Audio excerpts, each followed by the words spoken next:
Dollar வந்து நான் வந்து ஒரு லாங் டேர்மில் வந்து பார்த்தீங்கன்னா டாலர் வில் டிப்ரிஷியேட், தேய்மானம் ஆகும். அது நோ டவுட் அபவுட் இட். அது ஆல்ரெடி ஆகவும் ஆரம்பிச்சிருச்சு. இப்போ பல கரன்சிக்கு எகெயின்ஸ்டாக ஸ்வீடிஷ் க்ரோனர் அது மாதிரி பல கரன்சிக்கு எகெயின்ஸ்டாக டாலர் டிப்ரிஷியேட் ஆக ஆரம்பிச்சிருச்சு. இப்போ இருக்கக்கூடிய அரசாங்கமும் அமெரிக்க அதிபரும் எனக்கு டாலர் டிப்ரிஷியேட் ஆகணும், அப்போ தான் நான் அதிகமாக ஏற்றுமதி பண்ண முடியும்னு விரும்புகிறாரு. So it is mutual. உலகம் வந்து அமெரிக்கா மேலே உள்ள நம்பிக்கையை இழந்துருச்சு.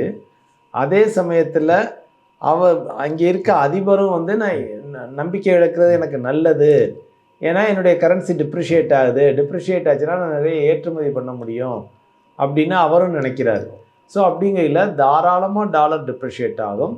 ஒரு நீண்ட நெடுங்காலத்தில் வந்து பார்த்திங்கன்னா அமெரிக்கா வந்து இன்னும் மற்றும் ஒரு யூகே யுனைடெட் கிங்டமாக மாறும், அல்லது மற்றும் ஒரு ஃப்ரான்ஸாக மாறும், மற்றும் ஒரு ஸ்பெயினாக மாறும்.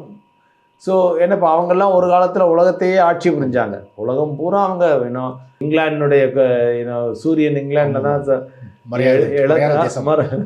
அது மாதிரிலாம் பேசினாங்க.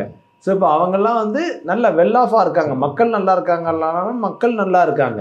ஆனால் உலகளாவிய ஒரு இதே இல்லை. ஸோ நீ அடுத்து எழுந்து வரக்கூடிய நாடுகள் அப்படின்னு வந்து பார்த்திங்கன்னா சைனா ஆல்ரெடி வந்துக்கிட்டு இருக்காங்க, இந்தியா ஃபாலோ ஆகிக்கிட்டு இருக்கு. ஸோ நீ அடுத்த டேர்ன் வந்து ப்ராபப்ளி சைனா இந்தியாவுக்கானதாக இருக்கும் அப்படிங்கிறது என்னுடைய ஒரு கருத்து.